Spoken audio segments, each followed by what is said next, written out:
Hello everyone, good morning. मेरा नाम है शिवांग और आज मैं पढ़ने वाला हूँ ब्रायन ट्रेसी की लिखी बुक ईट दैट फ्रॉग का हिंदी वर्जन, जिसका नाम है टाइटल है सबसे मुश्किल काम सबसे पहले, जिसमें इन्होंने ब्रायन ट्रेसी सर ने कम समय में ज़्यादा काम करने और टाल मटोल छोड़ने के 21 बेहतरीन तरीके बताए हैं, जिसमें से हम आज पहला चैप्टर पढ़ने वाले हैं। दावत की मेज़ सजा लें। अपना मेढक चुनने और इसे निगलने से पहले आपको स्पष्ट रूप से यह तय कर लेना चाहिए कि आप ज़िंदगी के हर क्षेत्र में क्या हासिल करना चाहते हैं। स्पष्टता शायद निजी उत्पादकता की सबसे अहम अवधारणा है। कुछ लोगों के ज़्यादा तेज़ी से ज़्यादा काम करने का सबसे अच्छा कारण यही है कि उन्होंने अपने लक्ष्य और उद्देश्य एकदम स्पष्ट होते हैं, इसलिए वे राह नहीं भटकते। क्या आप चाहते हैं और उसे पाने के लिए आपको कौन से कदम उठाने होंगे, इन बिंदुओं के बारे में आप जितना ज़्यादा स्पष्ट होंगे, टाल मटोल छोड़ना, मेढक निगलना और हाथ का पूरा काम करना उतना ही ज़्यादा आसान होगा। टाल मटोल करने और प्रेरणा की कमी का खास कारण यह होता है कि आपकी मानसिकता अस्पष्ट, दुविधापूर्ण और धुंधली होती है। आपको ठीक पता ही नहीं होता कि आप क्या, किस क्रम में और किस कारण न करने की कोशिश कर रहे हैं। आमतौर पर सभी के सामने आने वाली इस स्थिति से बचने के लिए एड़ी चोटी का जोर लगा देना चाहिए। अपने प्रमुख लक्ष्यों और कामों को ज़्यादा स्पष्ट करने की कोशिश करें। यहाँ पर सफलता का एक महान नियम बताया जा रहा है। कागज़ पर सोचें। सिर्फ 3% वयस्कों के पास ही स्पष्ट लिखित लक्ष्य होते हैं। ये लोग समान योग्यता या बेहतर शिक्षा वाले उन लोगों से 5-10 गुना ज़्यादा हासिल कर लेते हैं, जो जाने क्यों या लिखने के वक्त कभी नहीं निकाल पाते कि वे दरअसल क्या चाहते हैं। लक्ष्य निर्धारण और हासिल करने का एक शक्तिशाली फार्मूला है जिसका इस्तेमाल आप ज़िंदगी भर कर सकते हैं। इसके साथ आसान कदम हैं।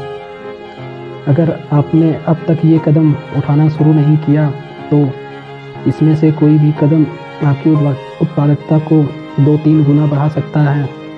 मुझसे सीखने वाले कई लोगों ने 7 हिस्सों की एक सरल विधि की बदौलत सिर्फ कुछ सालों और कई बार तो चंद महीनों में ही अपने आमदनी नाटकीय ढंग से बढ़ा ली। पहला कदम, स्पष्ट रूप से तय करें कि आप क्या चाहते हैं। इस बारे में आप खुद फैसला कर सकते हैं या फिर बॉस के साथ बैठकर अपने लक्ष्यों और उद्देश्यों पर बातचीत कर सकते हैं, जब तक कि आपके सामने एकदम स्पष्ट न हो जाए कि आप क्या अपेक्षा की जाती है और प्राथमिकता के किस क्रम में की जाती है। हैरानी की बात यह है कि बहुत सारे लोग सिर्फ इसलिए हर दिन कम मूल्यवान काम करते चले जाते हैं क्योंकि उन्होंने अपने मैनेजर के साथ ऐसी महत्वपूर्ण बातचीत कभी की ही नहीं है। समय का एक बहुत खराब इस्तेमाल किसी ऐसी चीज़ को बहुत अच्छी तरह करना है जिसे करने की कोई ज़रूरत ही नहीं। स्टीफन कभी कहते हैं, सफलता की सीढ़ी पर सर पर चढ़ने से पहले यह पक्का कर लें कि यह सही इमारत से टिकी हो। दूसरा कदम, इसे लिख लें। कागज़ पर सोचें। लक्ष्य लिखकर आप इसे एकदम सटीक बना लेते हैं और मूर्त आकार दे देते हैं। आप ऐसी चीज़ का सृजन करते हैं जिसे आप छू और देख सकते हैं। दूसरी तरफ जो लक्ष्य या उद्देश्य लिखा नहीं जाता वह सिर्फ एक इच्छा या फंतासी ही रहता है और उसके पीछे कोई ऊर्जा नहीं होती। अलिखित लक्ष्य दुविधा, अस्पष्टता, गलत दिशा और असंख्य गलतियों की ओर ले जाते हैं। तीसरा कदम, अपने लक्ष्य की समय सीमा तय कर लें।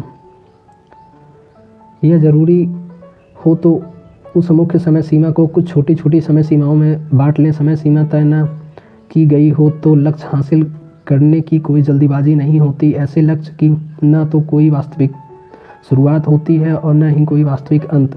समय सीमा और काम पूरा करने की निश्चित जिम्मेदारी स्वीकार किए बिना आप स्वाभाविक रूप से टाल मटोल करते रहेंगे और बहुत कम कोशिश करेंगे। चौथा चरण, इन सभी कामों की एक सूची बनाएं जो आपके मुताबिक लक्ष्य तक पहुंचने के लिए आपको करने होंगे। जब भी इससे संबंधित कोई नया काम दिमाग में आए उसे भी सूची में जोड़ लें। सूची तब तक बनाते रहें जब तक कि यह पूरी न हो जाए। ऐसी सूची ज़्यादा बड़े काम या उद्देश्य की स्पष्ट तस्वीर होती है जिसे आप हमेशा देख सकते हैं। यह आपको दौड़ने का रास्ता बता देती है। यह इस संभावना को काफ़ी बढ़ा देती है कि आप अपना मनचाहा लक्ष्य हासिल कर लेंगे और समय सीमा के भीतर ही कर लेंगे। 5वां कदम, सूची को योजनाबद्ध रूप दें। इसे प्राथमिकता और क्रम के आधार पर व्यवस्थित करें। इसे अच्छी तरह सोच विचार कर यह फैसला करें कि आपको कौन सी चीज़ पहले करनी चाहिए और कौन सी बाद में। यह भी तय करें कि किसी चीज़ को करने से पहले और बाद में आपको क्या करना होगा। इससे भी बेहतर होगा कि आप योजना को पूरी तरह दृष्टात्मक बना लें। मसलन एक कागज़ पर बॉक्स और गोले बना लें जिसमें तीरों और लकीरों के जरिए इस काम का बाकी कामों से संबंध बताया गया हो। परिणाम देखकर आप हैरान रह जाएंगे। जब आप अपने लक्ष्य को निश्चित कामों में बांट लेते हैं तो उसे हासिल करना बहुत आसान हो जाता है। लिखित लक्ष्य और कर्म की व्यवस्थित योजना की बदौलत आप उन लोगों से बहुत ज़्यादा उत्पादक और असरदार बन जाएंगे जिनके लक्ष्य सिर्फ मन में ही होते हैं। 6वां कदम, अपनी योजना पर तत्काल अमल करें। जो करें कुछ भी करें, औसत योजना जिस पर उत्साह से अमल किया जाए इस बेहतरीन योजना से ज़्यादा अच्छी होती है जिस पर बिल्कुल भी अमल नहीं किया जाता। किसी भी प्रकार की सफलता हासिल करने के लिए अमल अनिवार्य है। यही सब कुछ है। 7वां कदम, हर दिन कुछ न कुछ करने का संकल्प करें जो आपको अपने प्रमुख लक्ष्य की दिशा में आगे बढ़ाएं। उस गतिविधि को अपनी दैनिक समय सारणी में शामिल करें। आप यह तय कर सकते हैं कि किसी खास विषय पर हर दिन इतने पेज पढ़ेंगे या इतने संभावित ग्राहकों या पुराने ग्राहकों से मिलने जाएंगे या इतनी देर तक कसरत करेंगे या किसी विदेशी भाषा में इतने नए शब्द सीखेंगे।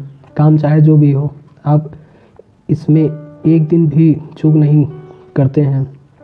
आगे की तरफ जोर लगाते रहें। इस बार जब आप चलना शुरू कर दें तो फिर लगातार चलते रहें, बीच में न रुकें। सिर्फ यही निर्णय और अनुशासन लक्ष्य हासिल करने की गति को और आपकी उत्पादकता को भी नाटकीय ढंग से बढ़ा देगा। लिखित लक्ष्यों की शक्ति। स्पष्ट लिखित लक्ष्य आपकी सोच पर गहरा असर डालते हैं। वे आपको प्रेरित करते हैं और कर्म करने की दिशा में आगे लेकर जाते हैं। वे आपकी रचनात्मकता को उत्तेजित करते हैं, ऊर्जा को मुक्त करते हैं और टाल मटोल छोड़ने में मदद करते हैं। लक्ष्य उपलब्धि की अंगीठी में ईंधन की तरह है। आपको लक्ष्य जितने बड़े और स्पष्ट होंगे आप उन्हें हासिल करने के बारे में उतने ही ज़्यादा रोमांचित होंगे।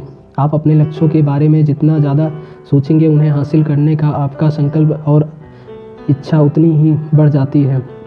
हर दिन आप अपने लक्ष्यों के बारे में सोचें और उनकी समीक्षा करें।